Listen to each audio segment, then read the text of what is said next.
Hi, it's OCD Awareness Week, and you've probably heard jokes about being so OCD.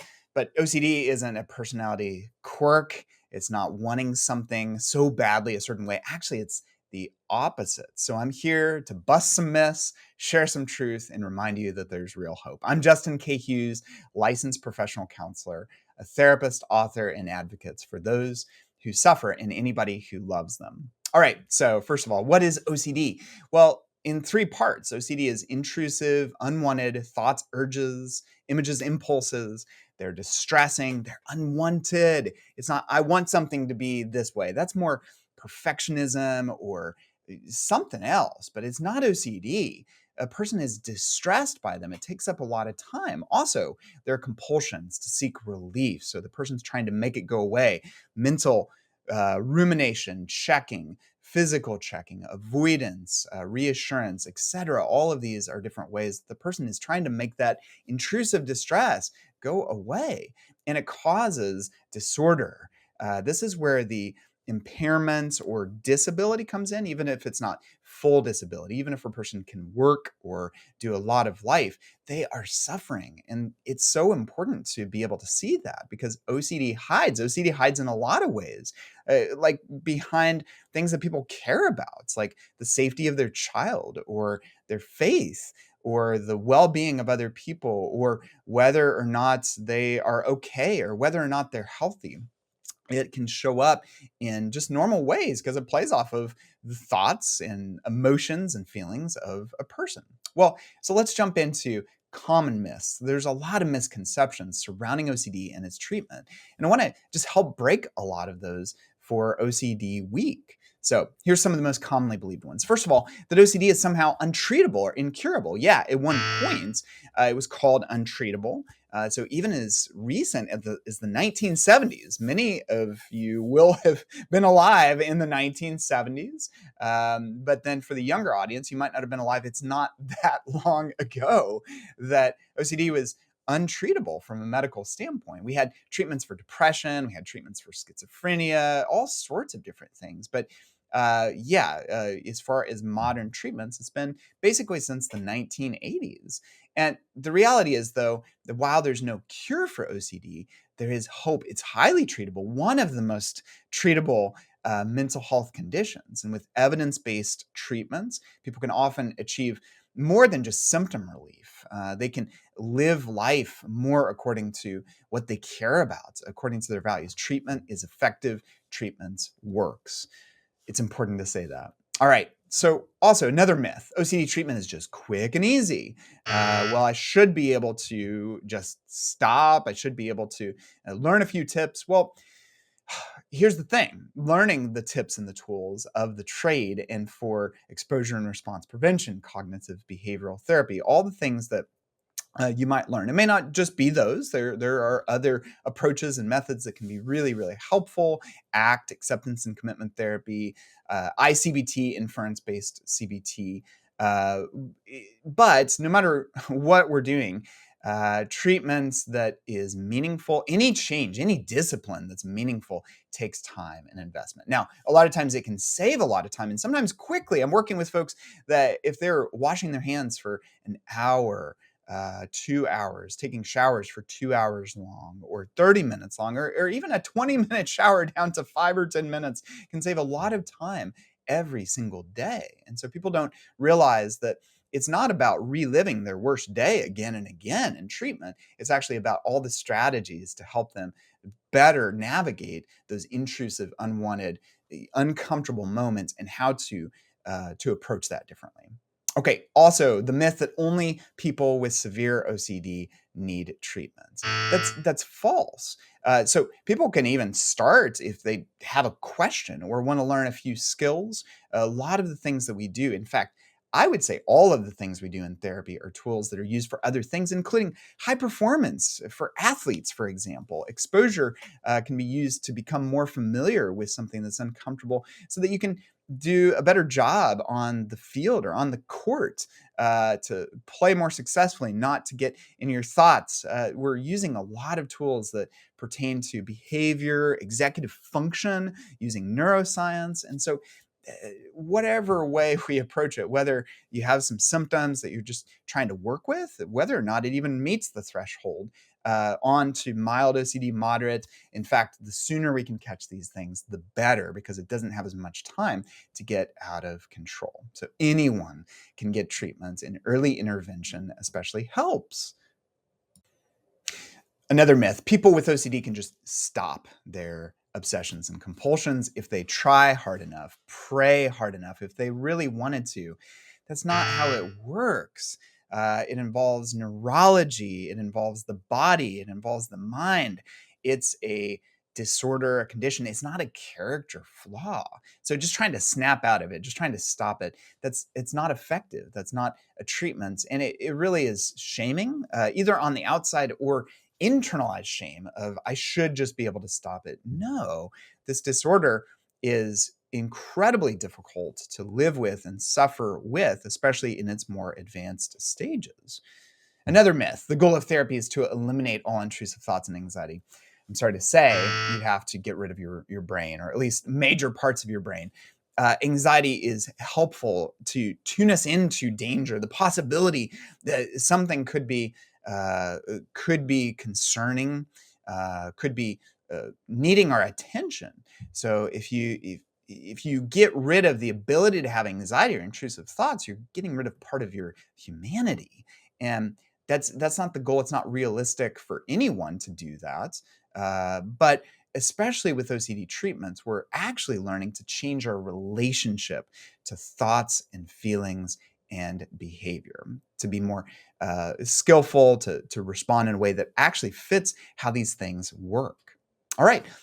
Another myth: OCD is treated only with medication. No. Now, medication can be very helpful, often reducing symptoms 20, 30, 40% for a lot of people.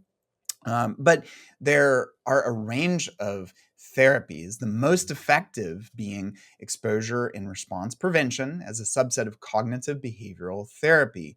And this can reduce symptoms by 60, 70, 80%. It depends on age, stage, depends on the complexity of a number of factors. But a lot of people do incredibly well. In fact, vast majority of people do incredibly well with therapy. And if they try a first line gold standard recommendation like exposure and response prevention, okay, if they don't get the benefit they want, there may be some adjustments, may add on medication at that point, may work with acceptance and commitments therapy as a second line treatment, or inference based cognitive behavioral therapy. If you're new to these terms, look them up. I write on these things all the time. JustinKHughes.com/blog. All of these things are just there to help and have been studied. There's a lot of things that have been studied that don't help. But no, it's not just medication. It's not just dulling your brain and becoming a zombie. Not at all. And that's not how medications for OCD work anyway. All right, so another myth: general talk therapy or psychoanalysis is the best approach. So when we say talk therapy, we're just think of laying down on a couch, sharing free form, openly, etc. And I don't want to be negative towards psychoanalysis as a whole.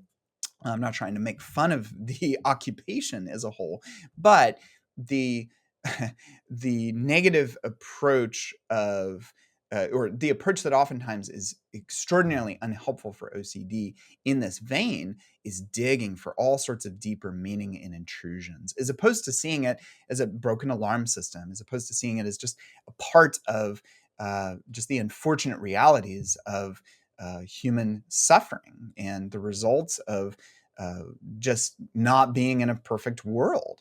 So, while beneficial for some conditions, general talk therapy, general psychotherapy, psychoanalytic, etc., is not the treatment for OCD. We're not here to talk about problems. We're here to change the relationship to what is maintaining those problems. Another myth: techniques like thought stopping will help get rid of obsessions.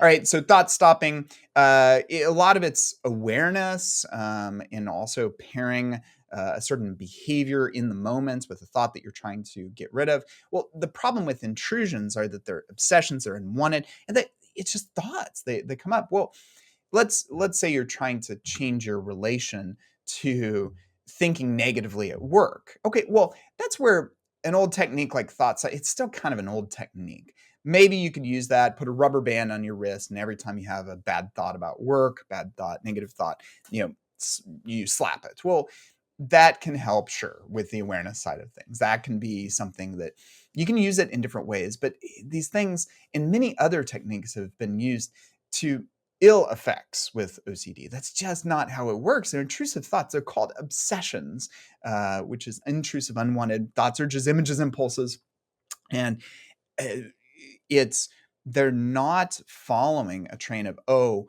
here's this logic and I just need to logic it away, or I just need to become more aware of it. That is not how you treat OCD. All right. Meditation, natural remedies, or relaxation alone can replace professional treatment. And I'm also going to throw in natural things from like a faith standpoint for the many uh, people of faith that I work with, and especially Christians. They'll approach it much like natural remedies, that somehow if I pray enough, if I sit, if I do my devotional, my quiet time, if I'm doing my Bible study, if I'm a part of church, uh, it's all good things, all important things, but we have to look at the nature of the problem, the nature of the issues that are coming up, and what we're trying to do to overcome it. So, those other remedies, as helpful as they are not the cure and are not also the treatments for these things. Another myth: you should avoid your fears in trying to keep OCD at bay. Well, no, actually, we need to face fears. That's the heart of exposure. Now, that caveat, that is often very different from what many clients think automatically. And I hear the many examples of what clients are afraid of, including exposure therapy when they come in, and often are terrified. And that's something so important to say up front. Treatment is way different. Than most people envision it. It's like even when they learn it really well from a textbook, it is just different to experience it and to have people who are specialized in the work. So it isn't about learning all sorts of ways to just cope or manage, stay away from fear. That is living a life of fear. To say, I've got to manage this. I can't come across this situation. I've got to adjust my schedule just so that I don't run into this situation, this person, this time frame, this distress, etc. No, we have to face those fears, but it often, again, can look very different than is expected. So I want to jump into just the hope and treatment side. I've already briefly touched on treatment, but I want to especially say that there is hope. I've thrown out just a few stats as far as the percentage of getting better or improvements. One of my favorites is 60 to 70% improvement in one trial of exposure and response prevention for adults who have OCD. That's an incredible number. Now, its mileage may vary, again, based on a number of different factors, but there is so much hope. And especially with OCD Week, it's a special time of the year to really drive forward awareness, to drive forward the messages that you're not alone, to drive forward those messages that there is hope. And I want you to know that. And on the faith side, as a Christian, I believe there's hope no matter what this earthly suffering brings.